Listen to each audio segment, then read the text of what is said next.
Hi everyone, welcome to Study IAS. Very good evening to all of you. And guys, ये है third part आप लोगों का EPFO exam का, जो हम लोग करंट अफेयर कवर कर रहे हैं। उसी में ही आज हम थर्ड पार्ट यहाँ पे कवर करने वाले हैं। इट्स अ पार्ट थर्ड, जहाँ पे history, art and culture, social issues, Indian polity and geography की जितनी भी रेलेवेंसी न्यूज है फॉर द लास्ट मंथ, वो सारी चीजें आप लोगों की यहाँ पे कवर होने वाली है for the upcoming exam EPFO का, जो एग्जाम 21 का है। उसके लिए ये काफी ज्यादा इंपॉर्टेंट है। आई थिंक मैं आपको ऑडिबल परफेक्ट हो रही होंगी, सो जस्ट कमेंट सेक्शन में बताइए कि ऑडिबल परफेक्ट है क्या। सबसे पहली इन्फॉर्मेशन, अगर आप अनअकैडमी की सब्सक्रिप्शन लेने की सोच रहे हैं तो इट्स अ बेस्ट टाइम, जहाँ पे आप प्लस का कॉम्बो या आइकॉनिक का कॉम्बो ले सकते हो। बहुत बढ़िया बढ़िया ऑफर अभी आपको मिलते हैं। 25% ऑप्शनल के साथ आपको ऑफ मिल रहा है। 10% यूजिंग हमारे रेफरल कोड के साथ मिलता है, that is a study IAS. Just आपको चैनल का नेम वहां पे रख देना है। एन एडिशनल 10% आपको प्लस के कॉम्बो पे मिल रहा है। साथ में गाइज, आपको टेस्ट सीरीज में भी अलग से कुछ इन्वेस्ट करने की जरूरत नहीं है।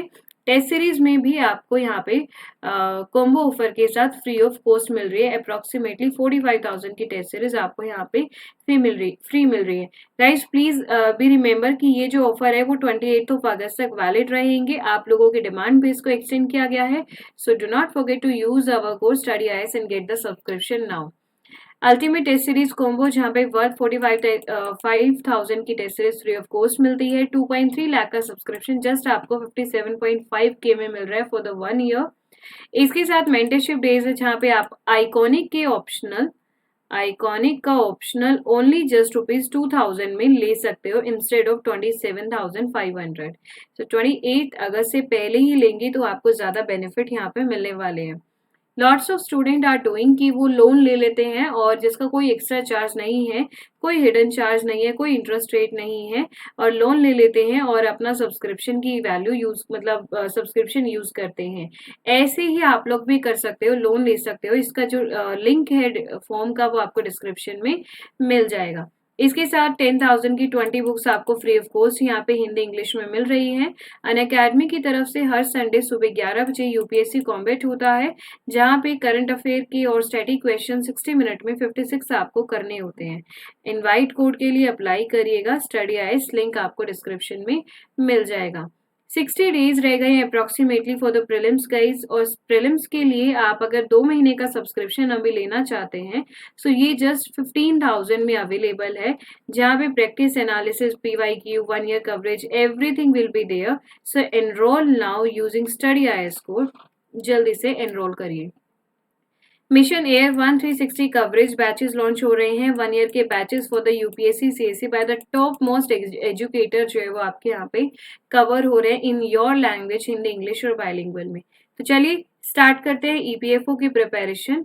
और आज की पहली न्यूज आप लोग अपने सामने है राजस्थान के बारे में। तो चलो राजस्थान में, Rajasthan to use MLA fund for the vaccination.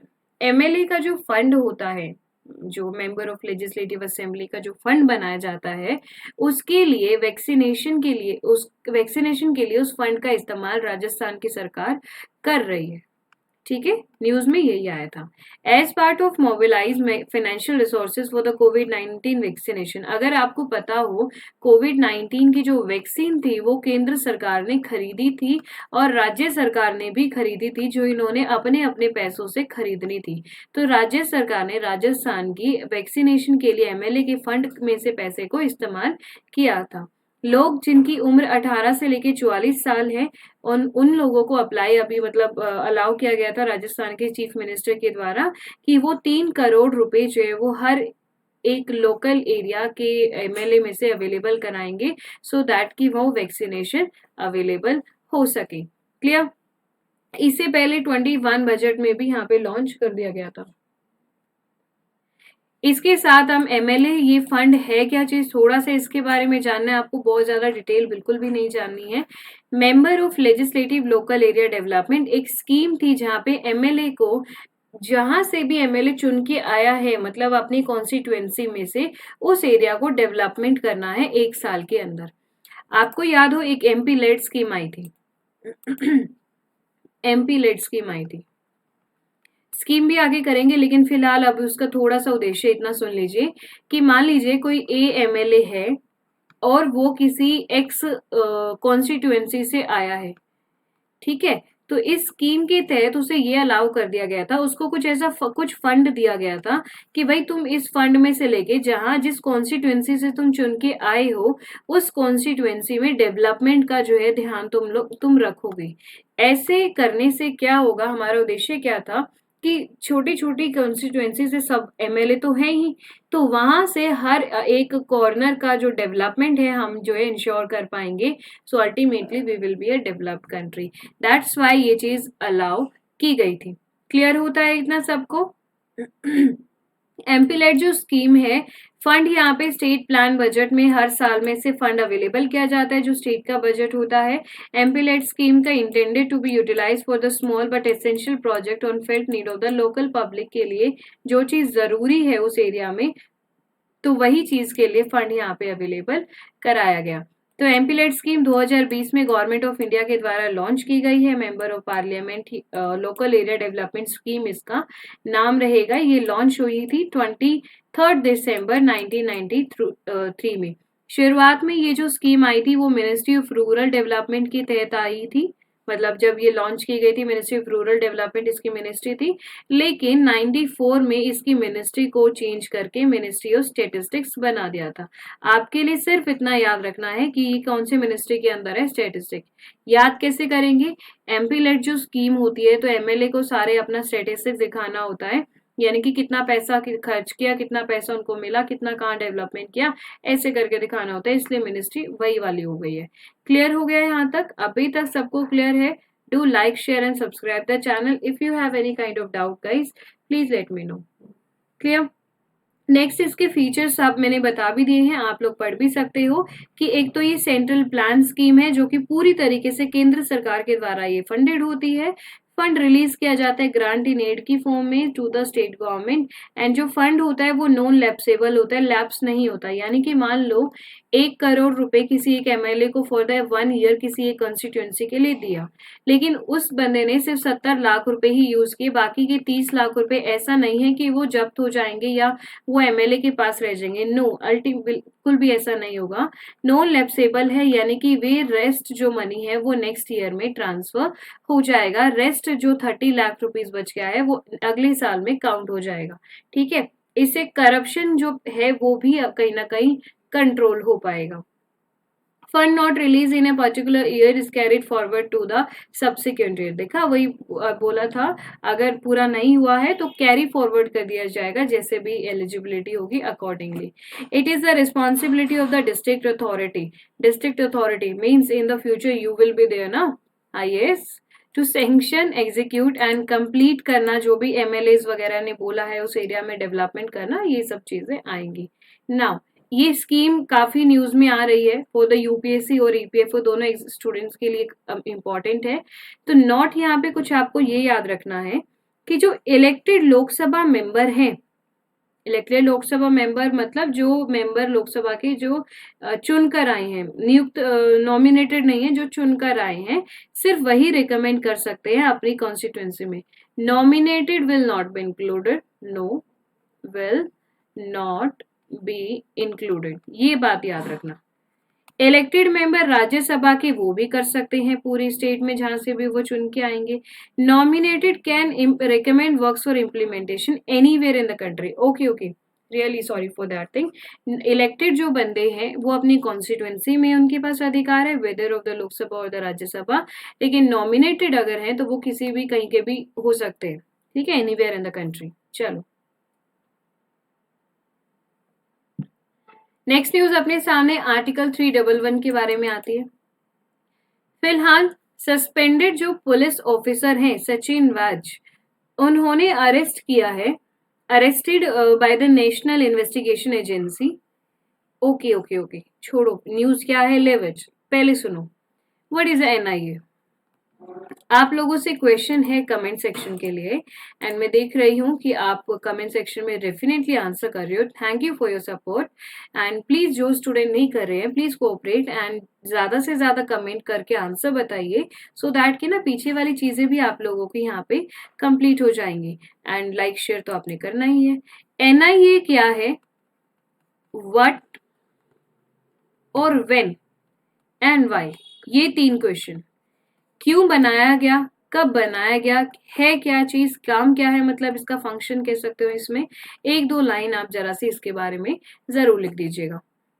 Next आती है बात आर्टिकल 311 के बारे में।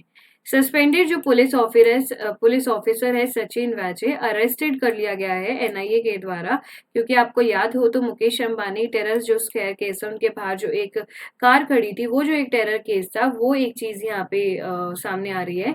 ही was dismissed from the service by the Mumbai police commissioner under the article without a departmental inquiry. बिना किसी इंक्वायरी के 3112 सेक्शन बी के तहत उनको जो है वो हटा दिया गया है। तो अपनी जिम्मेवारी बनती है कि ये जानना कि व्हाट इज आर्टिकल 311। क्लियर। चलो, प्रोसीजर जो चीज आता है वो ये कह रहा है कि एक major of security of tenure to government servant. सबसे पहले अगर आप गवर्नमेंट सर्वेंट बन चुके हो तो आप मेजर ऑफ सिक्योरिटी होना चाहिए, मतलब सिक्योरिटी ऑफ टेन्योर होना चाहिए कि अगर आप 5 साल के लिए नियुक्त हुए हैं तो 5 साल से पहले आपको नहीं हटाया जाएगा। ठीक है। सेकेंडली चीज क्या है, प्रोवाइड करना कुछ सेफगार्ड आर्बिट्रेरी डिसमिसल के। अब जैसे सचिन वैच को जो है वो आर्बिट्रेरी ही तो हटाया गया है बिना किसी मतलब इंक्वायरी के, तो उसके खिलाफ भी उनके पास प्रोटेक्शन या सेफगार्ड्स होने चाहिए। और removal of a government servant और reduction of a lower rank. अगर आप किसी गवर्नमेंट सर्वेंट को हटा रहे हैं, इफ यू आर रिमूविंग, उसका बकायदा कारण होना चाहिए। ठीक है। उसके बकायदा उनके पास सेफ गार्ड्स होने चाहिए, इनकी सिक्योरिटी होनी चाहिए। या फिर अगर गवर्नमेंट सर्वेंट की अगर पोजीशन ए है और आप उससे बी पे लेकर आ रहे हो, means you are lowering the rank, तो वो भी चीज अधिकार उनके पास होने चाहिए। ये पॉइंट है आर्टिकल 311 के अंदर जो लिखे गए हैं। These provisions are enforceable in a court of law. Enforceable से मतलब होता है कि आप इन कानून के लिए, इस कानून के लिए you can go to the court. ठीक है। आर्टिकल 311 कहता है कि किसी भी गवर्नमेंट एम्प्लॉय, चाहे वो ऑल इंडिया सर्विस का या स्टेट गवर्नमेंट का हो, वो डिसमिस या रिमूव नहीं किया जाएगा that appointed him her. Example के लिए अगर ए बंदे ने किसी बी को अपॉइंट किया है, अपॉइंट कर लिया है, इसलिए ए व्यक्ति कभी भी रात को उठा, सपने आए कि भाई चलो बी को हटा देते, सुबह उठा और मतलब जो भी, और बी को फोन करके बोला कि तुम हट जाओ, ऐसा नहीं होना चाहिए। He is a government employ. और गाइस वैसे भी गवर्नमेंट जॉब तो कितनी मुश्किल से मिलती है ना, हम भी लगे हुए हैं, वही चीज है।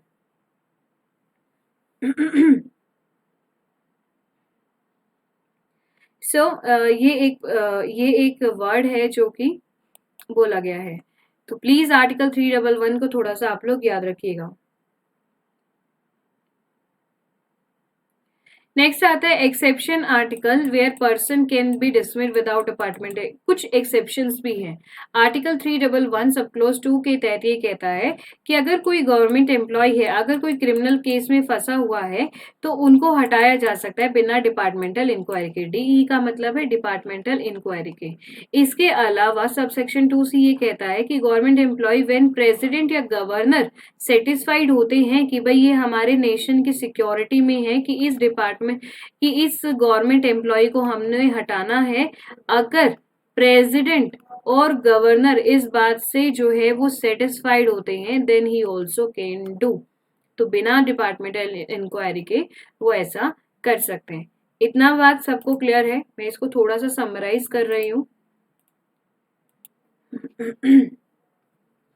एक गवर्नमेंट एम्प्लॉय को कुछ सिक्योरिटी ऑफ टेन्योर जो है वो दिए जाते हैं। एक तो उन्हें उन्हें मतलब टाइम से पहले नहीं हटाया जाएगा। सेकेंड इम्पॉर्टेंट थिंग, टाइम से पहले नहीं हटाया जाएगा। Second important thing, departmental inquiry का होना बड़ा जरूरी है। फाइन। एंड इसके अलावा और भी कुछ पॉइंट है, जैसे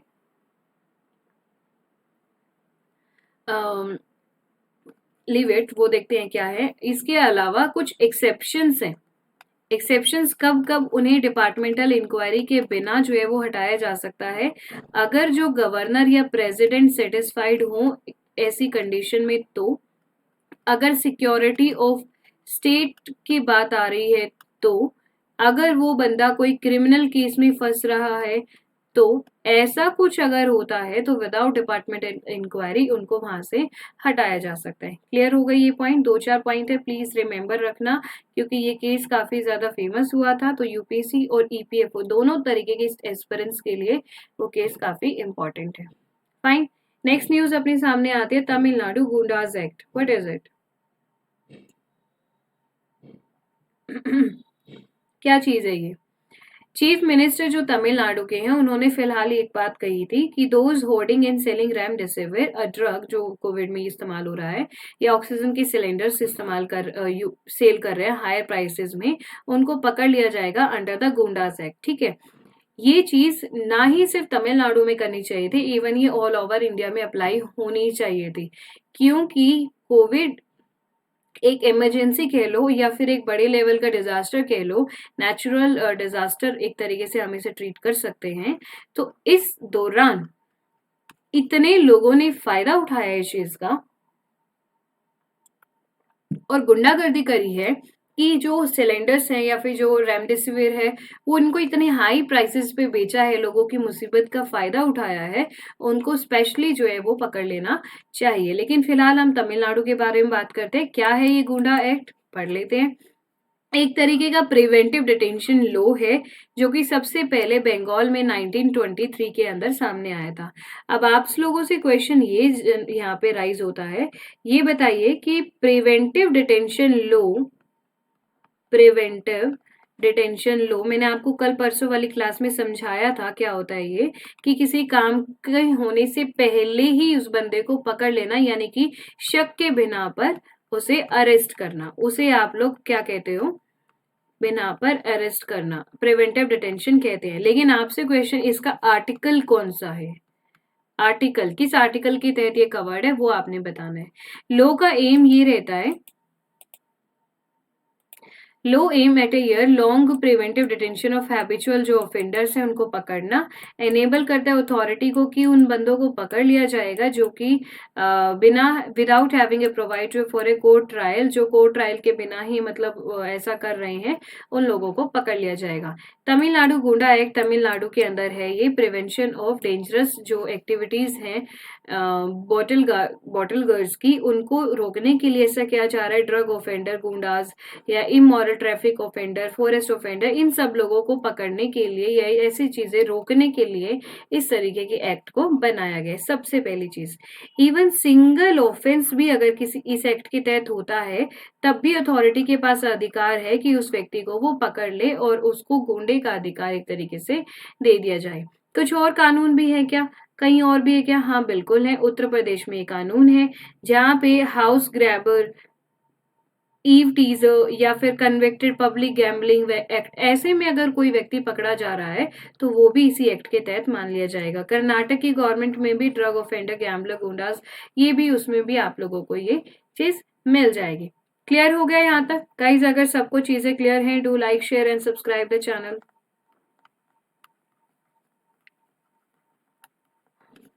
नेक्स्ट आता है संवेदना। संवेदना से समझ गए होंगे आप लोग, एक प्लेटफॉर्म है ये, यानी कि कुछ ना कुछ सहानुभूति जैसे एक चीज एक यहाँ पे स्टार्ट हो रही है। तो कहीं ना कहीं कोविड है तो सबसे ज्यादा संवेदना इसी से रिलेटेड होने वाली है ना, अगर आप लोग थोड़ा सा आइडिया भी लगाएंगे एग्जाम में तो तो वही है ये। Recently ministry of women child development ने एक संवेदना प्लेटफॉर्म स्टार्ट किया था उन बच्चों के लिए जो कोविड-19 की वजह से जो बच्चे अफेक्ट हुए हैं, उनके लिए इस तरीके का प्लेटफॉर्म स्टार्ट किया गया है। इसका फुल नेम क्या है? Sensitising action on the mental health vulnerability through the emotional development and the necessary acceptance, इसकी फुल नेम है। तो फुल नेम भी थोड़ा सा याद कर लेना, एसएससी वगैरह के किसी भी एग्जाम में फुल नेम भी पूछ लिया जाता है, या फिर पीसीएस में भी आपसे इस तरीके का क्वेश्चन पूछ लिया जाएगा। नेशनल कमीशन है for protecting of the child right, वो है जो इसको प्रोवाइड कर रहे हैं tele counselling to children with objective की साइको सोशल मेंटल सपोर्ट। अब देखो एक बात है, जिस बच्चे के कोविड के दौरान पेरेंट्स नहीं रहे हैं या फैमिली मेंबर नहीं रहे हैं या कोई लव्ड वन नहीं है, तो ऑब्वियसली मेंटल इफेक्ट होने वाला है ना, मेंटल इफेक्ट होने वाला है। दूसरी चीज, वो बच्चे की लाइफ जो है वो डिस्ट्रॉय हो जाने वाली है। इसीलिए ministry of women and child development ने national commission for protection of child right के तहत साइको सोशल मेंटल सपोर्ट बच्चों के लिए जो अफेक्ट हुए हैं कोविड पेंडेमिक से, उनके लिए इस प्लेटफॉर्म को लॉन्च किया है। टेली काउंसलिंग है, जो एक्सपर्ट काउंसलर साइकोलॉजिस्ट इसके अंदर होने वाले हैं, स्पेशली ट्रेन किया जाएगा निमहंस की टीम के द्वारा। एंड और भी बहुत से लोग इसमें होने वाले हैं। चिल्ड्रन को स्ट्रेस, एंजाइटी, फियर, इन सब चीजों से बाहर निकालने का ये चीज काम करेगा। अब हमारे लिए एग्जाम पर्पज से ये चीज जरूरी हो जाती है कि national commission for protection of child right क्या चीज है, एनसीपीसीआर। गाइज एक स्टेट्यूटरी बॉडी है, स्टेट्यूटरी और कॉन्स्टिट्यूशनल दो तरीके की बॉडी होती है। ये स्टेट्यूटरी है, किसी भी एक्ट या पार्लियामेंट के द्वारा बनाई गई अगर कोई भी बॉडी है तो आप उसे स्टेट्यूटरी कहते हो। अगर संविधान में उसके बारे में लिखित है और संविधान के द्वारा वो चीज बनाई गई है तो आप उसे कॉन्स्टिट्यूशनल बॉडी कहते हो, जो कि मार्च 2007 में बनी थी, ताकि बच्चे जो है या उनके जो राइट्स है उनको यहाँ पे प्रोटेक्शन दी जा सके। क्लियर? बच्चे हैं तो ऑब्वियसली डब्ल्यूसीडी मिनिस्ट्री के अंदर आने वाले हैं। और बच्चे कब तक है? सारे children to the 0 to 18 years, यानी कि जब तक वो अडल्ट नहीं हो जाते तब तक 18 ईयर्स तक उन बच्चों की कवर्ड इसमें रहने वाले हैं। इंश्योर करता है ये एनसीपीसीआर कि सारे laws, policy, programme regarding the child या उनके राइट के हिसाब से जो विषय भी संविधान में दिए गए हैं या United nation convention on right of child में दिए गए हैं, क्या वो बकायदा लागू हो रहे हैं कि नहीं हो रहे हैं, क्या वो बकायदा बच्चों को उनके अधिकार मिल रहे हैं कि नहीं, वो चीज एनसीपीसीआर इंश्योर करता है। क्लियर? चलो नेक्स्ट न्यूज अपने सामने आती है, panel to define offences of speech and expression. ये इमेज देखिए, न्यूज में ये इसलिए आई थी क्योंकि अभी एक ऐसा पैनल बनाया गया था यूनियन होम मिनिस्ट्री के द्वारा, जहां पे कुछ ना कुछ रिफॉर्म्स लेकर आए गए। ब्रिटिश एरा जो एक इंडियन पेनल कोड है उसमें एक अलग से कोई सेक्शन बनाया गया जिसका नाम है offences relating to the speech and expression. Guys actually में ना हम लोग कह तो रहे हैं अपने संविधान में, we are providing in article 19 that we have a right to speech and expression, बोल रहे हैं ना हम ये बातें, लेकिन एक्चुअली में ये अधिकार इंडिया में तो बहुत ही पीछे हैं, इंडिया में इतना ज्यादा फेमस नहीं है, इतना ज्यादा अलाउड नहीं है, नॉट अलाउड मच, है अलाउड, मतलब you have a right to speech and expression, लेकिन वही बात है ना, इतना ज्यादा नहीं है। अब आप एक बात देखेंगे, महाराष्ट्र में दो सरकारों के बीच में किसी बयान की वजह से उनको अरेस्ट कर लिया गया है अपोजिशन की गवर्नमेंट को। तो अगर आपने बयान दिया है that you have a right to speech and expression, whatever you will call, whatever you will talk, आपके पास अधिकार, आपने बोला, लेकिन फिर भी यहाँ पे संविधान का उल्लंघन हुआ है, हम उस बात को साइड में रखते हैं। लेकिन कोर्ट में आप जाके कुछ बोलिए, आप जज के खिलाफ कुछ बोलिए, आप उनकी जुडिशरी के या फिर उनकी वर्डिक्ट के खिलाफ कुछ बोलिए, ठीक है, सो सीधा सा एक चीज लग के आ जाती है, that is a contempt of court, and उसके फिर जो प्रोविजंस होते हैं वे बड़े खतरनाक है, ठीक है। या हम कहीं पे वैसे बोलते हैं, सो मॉब लिंचिंग का खतरा बहुत ज्यादा होता है आजकल, ये बहुत ज्यादा बढ़ रही है स्पेशली वेस्टर्न स्टेट में, है ना। इसके अलावा अगर हम बात करें, इंडिया में एक रिपोर्ट भी आई थी, राइट टू स्पीच इंडिया के में लोगों को कितना बोलने का, एक्सप्रेस करने का अधिकार है, सो इंडिया वाले काफी पीछे हैं। सो अभी देखते हैं न्यूज क्या कहती है। ब्रिटिश एरा आईपीसी के तहत ये कुछ ऑफेंसेस सेपरेट सेक्शन अवेलेबल कराया गया है, कोई क्लियर डेफिनेशन नहीं है हेट स्पीच की, किसे आप हेट स्पीच कहेंगे। हो सकता है आपने कोई बात अच्छी कही हो, सामने वाले को बुरी लग गई हो, ऐसा हो सकता है कि वो हो ही हेट स्पीच, कोई डेफिनेशन नहीं है, ठीक है, तो please be remember that thing. Committee for reforms in criminal laws attempt for first time to define ऐसी तरीके की स्पीच किसे आप हेट स्पीच कह रहे हो, इसके लिए ब्यूरो ने कुछ बातें बोली हैं। Bureau of police research and development ने एक पब्लिश किया है एक मैनुअल फॉर इन्वेस्टिगेटिंग एजेंसी जो साइबर हेरासमेंट केसेस वगैरह में है या जो हेट स्पीच को डिफाइन करते हैं, उस पे कुछ कमेटी वगैरह है, उस एजेंसी उसको यहाँ पे इन्वेस्टिगेट किया जा रहा है। 2018 में होम मिनिस्ट्री ने लॉ कमीशन को बात लिखी थी, एक कानून लिखा था for online hate speech acting on a report by the Viswanathan committee headed by Lok Sabha secretary general who recommended stricter laws. उन्होंने भी हेट स्पीच की डेफिनेशन दी थी। Section 66A of the IT act 2000 ने भी ऑफेंसिव मैसेज को एक हेट स्पीच के बारे में बोला था। That was being scrap by the supreme court in 2015। 2019 में भी मिनिस्ट्री ने ओवरऑल किया था। अल्टीमेटली हेट स्पीच एक्चुअली में आज के समय पे किसे कहते हो वो चीज डिफाइन नहीं है, नॉट डिफाइन, लेकिन अलग अलग डेफिनेशंस इसकी कई जो है वो आ चुकी है। यहां तक क्लियर है क्या सबको? इसके साथ देखिए आगे नेक्स्ट न्यूज अपने सामने आती है भाई, युवा प्राइम मिनिस्टर स्कीम। युवा की स्कीम है, प्राइम मिनिस्टर स्कीम है। क्या है स्कीम, पढ़ लेते हैं। ईपीएफओ एग्जाम के लिए government scheme very important, current affair की में भी कवर होती है और अलग से क्लास भी आपकी चल रही है। आज शाम तक आपकी गवर्नमेंट स्कीम की रेस्ट क्लासेस भी अपलोड हो जाएंगी, so kindly watch all the classes guys. Having any kind of doubt so let me know in the comment section. Ministry of education, और आप में से इस बार का कौन कौन एग्जाम दे रहा है प्लीज एक बार वो भी कमेंट सेक्शन में बता देना कि किस किस का एग्जाम है ईपीएफओ का। Ministry of education department of higher education ने लॉन्च किया Yuva prime minister scheme for mentoring the young authors.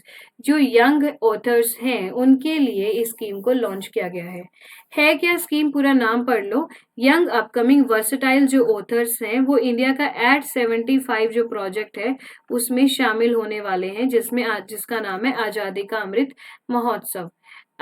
To bring more for the perspective of the young generation of writer on themes like the unsung heroes, freedom fighter, ये सब इसमें शामिल हो जाएंगे। Scheme help करेगी stream of writers के लिए कि सब जो स्टूडेंट्स हैं या युवा हैं वो अपने हेरिटेज में, कल्चर में, नॉलेज में जो है वो सब्जेक्ट में उसको और ज्यादा प्रमोट करे। ये स्कीम बुक जो है वो पब्लिश की गई है नेशनल बुक ट्रस्ट इंडिया वगैरह के तहत, और इससे हम एक और चीज बनाएंगे, एक भारत श्रेष्ठ भारत।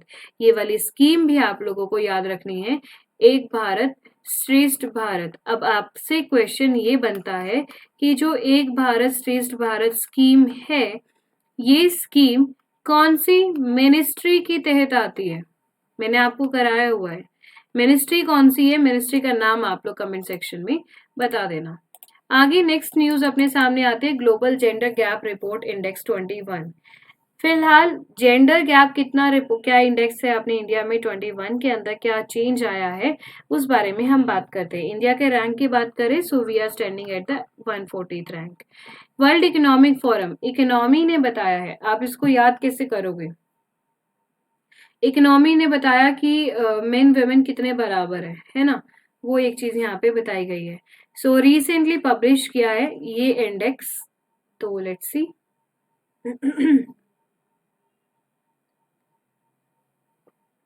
सबसे पहली चीज ग्लोबल जो जेंडर गैप इंडेक्स है वर्ल्ड इकोनॉमिक फोरम के द्वारा पब्लिश है। पहला जेंडर गैप है 2006 में आया है।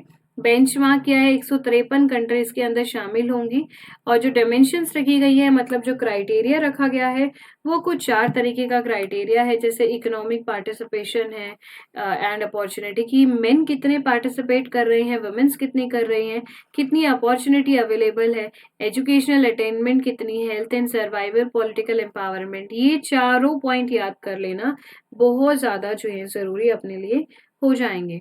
Index aims to serve as a compass to track progress कर रहे हैं, गैप कितना हो रहा है वुमेन्स और मेंस में, हेल्थ, एजुकेशन, इकोनॉमी और पॉलिटिक्स, इन 4 वर्ड पे कितना ज्यादा ध्यान हम दे रहे हैं। इंडेक्स में हाईएस्ट स्कोर पॉसिबल जो है वो 1 है। अगर किसी का रैंक फर्स्ट आता है तो इसका मतलब है वो सबसे ज्यादा इक्वालिटी इंश्योर करते हैं between the main and the women, and 0 है सो लोएस्ट पॉसिबल स्कोर है, एंड वो बात करता है इनइक्वालिटी के बारे में। इंडिया का जैसे रैंक आपको बताया तो इंडिया जो है वो 28 स्पोर्ट गिर गया है 140th आ गया है 156 कंट्री में से।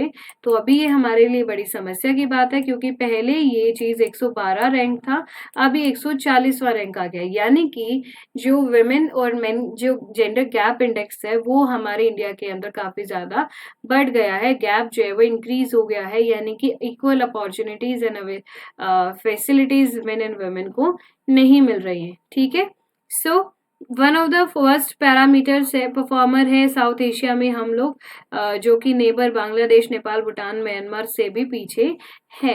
एक ऐसा इंडिसेस है जहाँ पे इंडिया फेयर कर रहा है worst are the health and survival, जहाँ पे सेक्स रेशियो और इकोनॉमिक पार्टिसिपेशन ऑफ वुमेन, ये सारी बातें शामिल है। नेक्स्ट न्यूज अपने सामने आती है DSIR प्रिज्म स्कीम के बारे में। स्कीम क्या है, क्या कहती है ये prism scheme, let's have a look.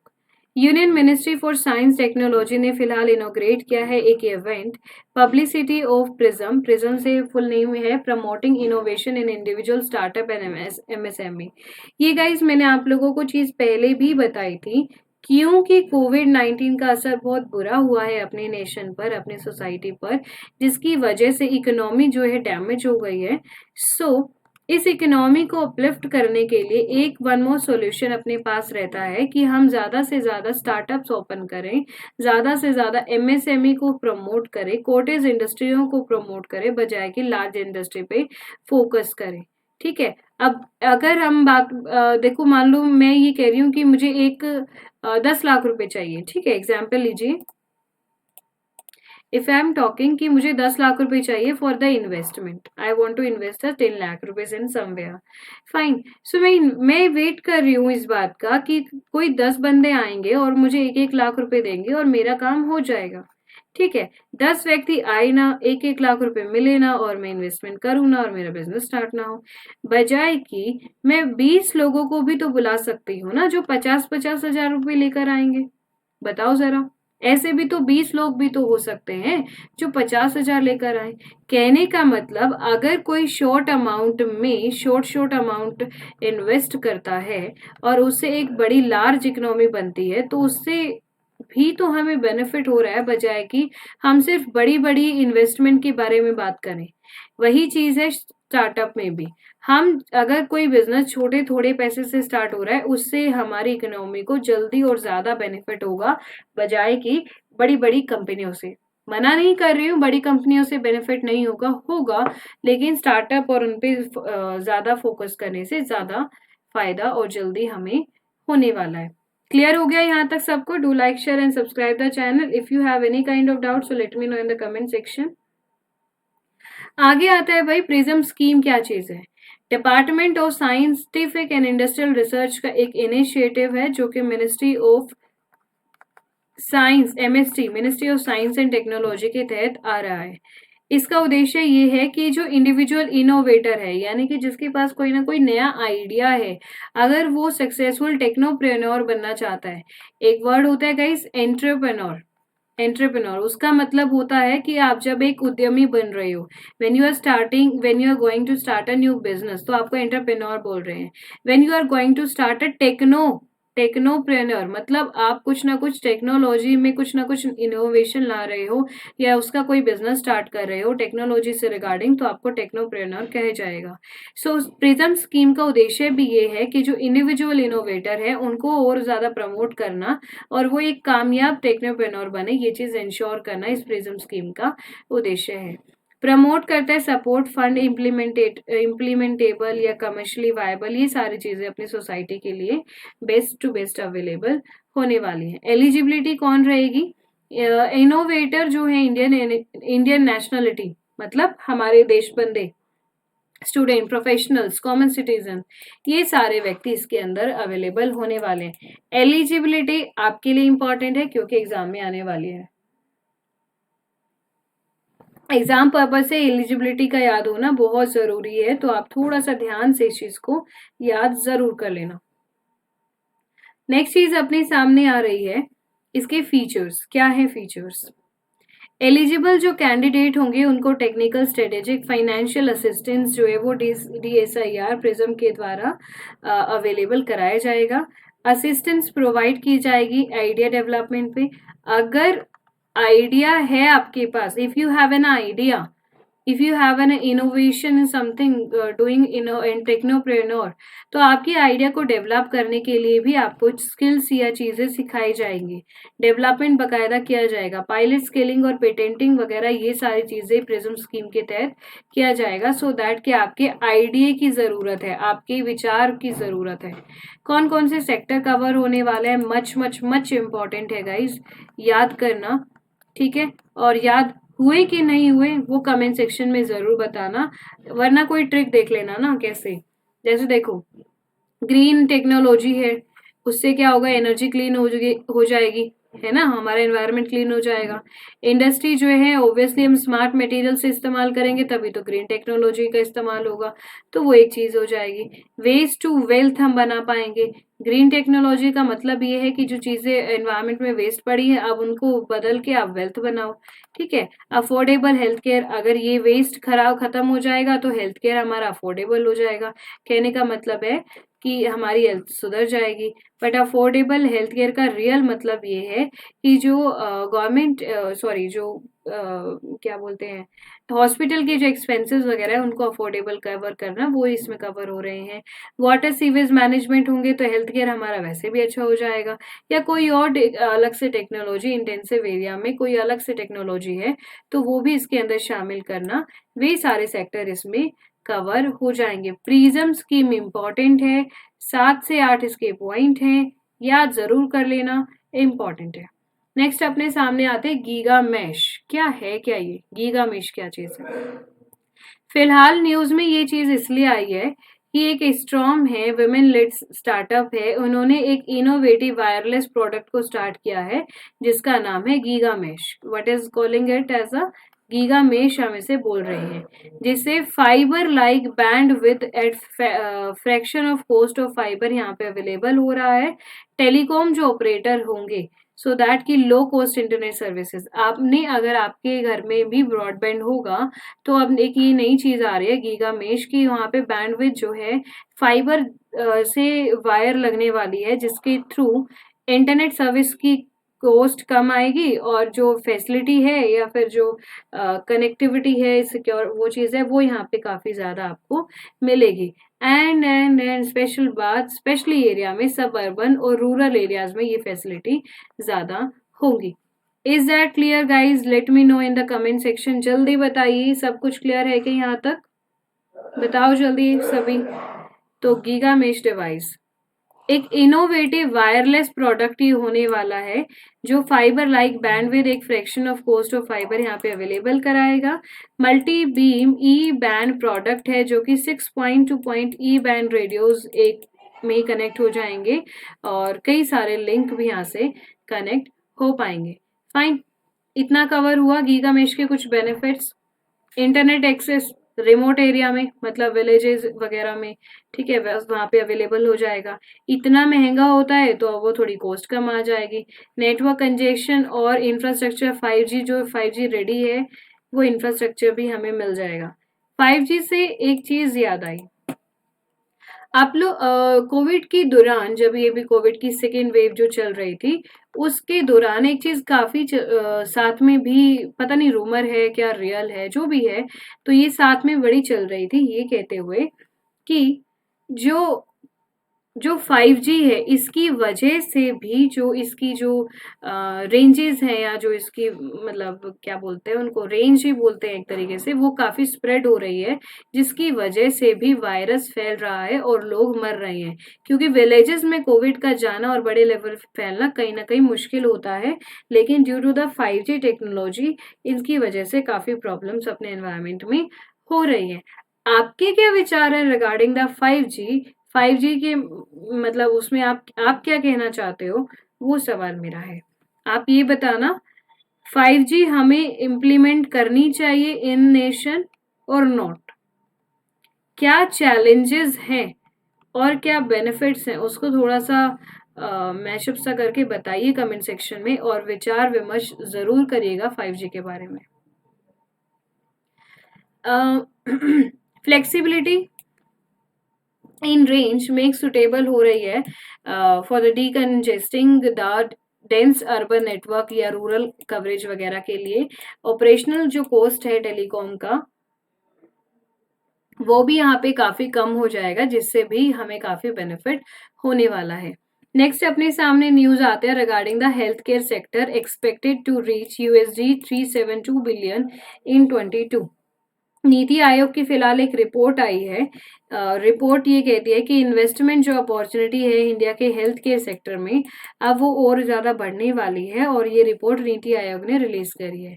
पहली इंपॉर्टेंट न्यूज आप लोगों के सामने कि इस साल हमने जो बजट है 21-22 में, सो जो हेल्थ केयर सेक्टर के अंदर जो पैसा डाला है, मतलब हेल्थ सेक्टर में जो पैसा डाला है, पहली बात तो वो बहुत ज्यादा है। ठीक है, मतलब बहुत ज्यादा का मतलब मैं इरेलेवेंट नहीं कह रही हूँ, मतलब ज्यादा पैसा डाला है हेल्थ केयर सेक्टर में ड्यू टू द कोविड, इसलिए फाइन। इसके अलावा अलग से भी ग्रांट जो है वो केंद्र सरकार के द्वारा ली गई है from the parliament under the consolidated fund of India using the appropriation bill, कि भाई इसमें हमने पैसा इतना डाला था लेकिन अभी वेव वगैरह आ गई है, सिलेंडर्स वगैरह हैं, तो हम लोगों को पैसा और भी चाहिएगा। तो पार्लियामेंट के प्रोविजंस के बारे में अगर देखें तो बजट में मान लो अगर उन्हें 700 रुपीज डिमांड करे हैं, लेकिन एक्चुअली में 700 लग गई, दे वॉन्ट 300 मोर पैसा बाद में उन्हें चाहिए मिड ऑफ द ईयर में। सो ऐसा करके वो एक अप्रोप्रिएशन बिल पास करा के लोकसभा एंड राज्यसभा से, मतलब पार्लियामेंट से वो पास करा के कंसोलिडेटेड फंड ऑफ इंडिया से पैसा विड्रॉ कर सकते हैं। कंसोलिडेटेड फंड ऑफ इंडिया से पैसा जो है वो विड्रॉ कर सकते हैं। क्लियर होती है इतनी बात? सो ये वो चीज होती है। अगर इमरजेंसी के लिए चाहिए है सो सीधी सी बात है भाई, तुम कंटिजेंसी से लो, और ये पैसा बहुत रेयर मिलता है। पैसा ज्यादा जो मिलता है हर साल वो सारे कंसोलिडेटेड फंड ऑफ इंडिया से अवेलेबल होता है। क्लियर सबको? रिपोर्ट ने बताया है कि हेल्थ केयर अभी सबसे बड़ा सेक्टर हो गया इंडियन इकोनॉमी में, और अभी हम करीबन 2022 में $372 बिलियन की एक्सपेक्ट कर रहे हैं कि इतना पैसा इसमें डलने वाला है। रिपोर्ट ने इन्वेस्टमेंट की अपॉर्चुनिटी हेल्थ केयर सेक्टर में हॉस्पिटल, फार्मास्यूटिकल्स या मेडिकल डिवाइसेस वगैरह में काफी ज्यादा बताया है। नहीं, जॉब भी जनरेट करेगा। इंडिया का हेल्थ केयर सेक्टर पोटेंशियल है जनरेट 27 लाख जॉब यहाँ पे जनरेट हो सकती हैं 2017 से 22 के बीच में, और अगली पर ईयर जो है मतलब 5 लाख तरीके की नई जॉब हेल्थ केयर सेक्टर में अवेलेबल हो सकती है। इंडिया का हेल्थ केयर ग्रो कर रहा है। एनुअल जो ग्रोथ रेट है फॉर द 22% चल रही है 2016 से। रिपोर्ट के हिसाब से FDI इनफ्लो करी है हेल्थ केयर सेक्टर में, जो 94 मिलियन 2011 में आई थी और 1275 मिलियन 2016 में, करीबन 13.5 गुना जंप इसने कर लिया है। इसके अलावा हॉस्पिटल सेगमेंट ये 1, 2, 3 लोकेशन मेट्रोपॉलिटन सिटीज वगैरह में ये लेवल भी काफी ज्यादा इंक्रीज हुआ है। नॉन मेट्रोस या मतलब जो सिटी जहाँ पे फैसिलिटी ज्यादा नहीं है वो रिकवर कर रहे हैं faster than the metropolitan area tier 1 city से, क्योंकि वो कम हिट हुए थे बाय द COVID-19, इसलिए। Anyone have any doubt till now guys? बताइए जल्दी, किसी को कोई डाउट है अभी तक? इसके बाद नेक्स्ट न्यूज आपको अभी करना है लाइक, शेयर, कमेंट करना है, सब्सक्राइब करना है चैनल को, और कमेंट करना है below the video. Next news अपने सामने आती है आर्टिकल 244 सबसेक्शन A के बारे में। क्या है ये, क्या कहनी चाहती है? फिलहाल कांग्रेस लीडर जो है राहुल गांधी जी प्रॉमिस किया था कि वो आर्टिकल 244A जो है वो अप्लाई करेंगे इन द असम।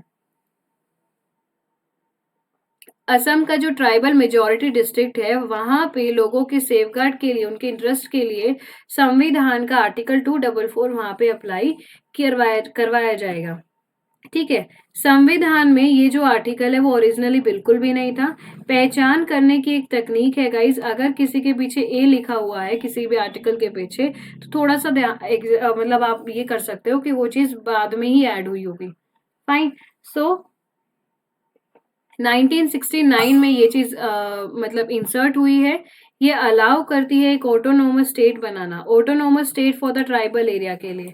अब सबसे पहले तो ये जानो कि what is a autonomous state. स्वायत्त हो जाता है ऑटोनोमस स्टेट का मतलब होता है स्वायत्त होना, यानी कि जब स्टेट के पास अपनी अथॉरिटी होती है कि वो अपने अपने rules and regulations and laws वगैरह खुद बना सकता है, उस चीज को आप लोग क्या कहते हैं, ऑटोनोमस स्टेट यहाँ पे बोला जाता है। यानी कि गवर्नर की, यू कैन से कि गवर्नर के रूल्स वहां पे नहीं चलेंगे, वहां पे उनके अपने ही रूल्स एंड रेगुलेशंस होते हैं। फॉर द ट्राइबल एरिया के लिए अपने संविधान ने भी इस चीज पे अलाउंस दी है। ठीक है, वहां के खुद के उनके रूल्स होते हैं, जो कि उन कानून होते हैं, वो उन्हीं के हिसाब से चलते हैं।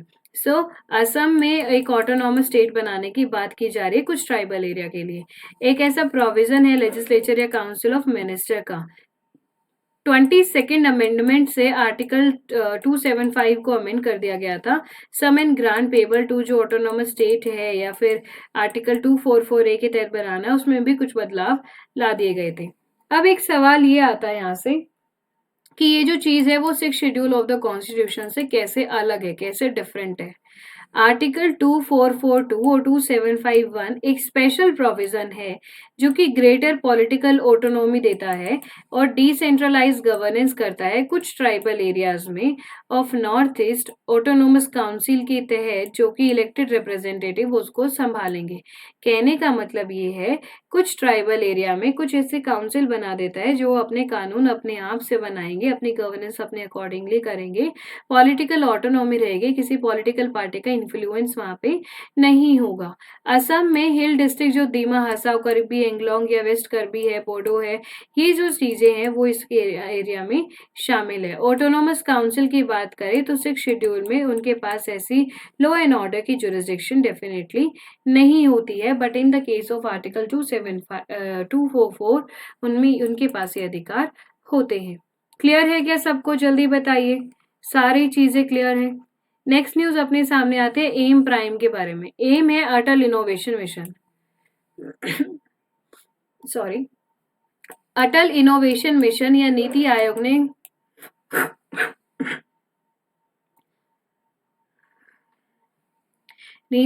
ने फिलहाल लॉन्च किया है ये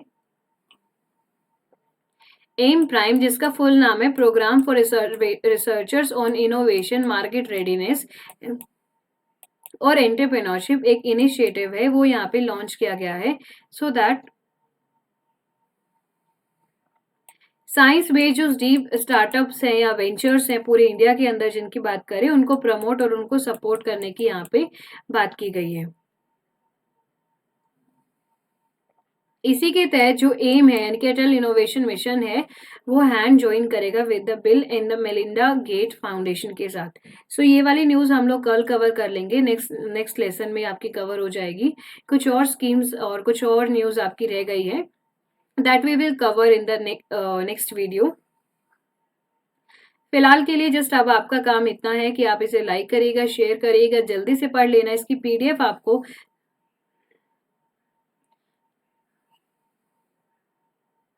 स्टडीज टेलीग्राम चैनल पे आपको इसकी जो पीडीएफ है वो मिल जाएगी।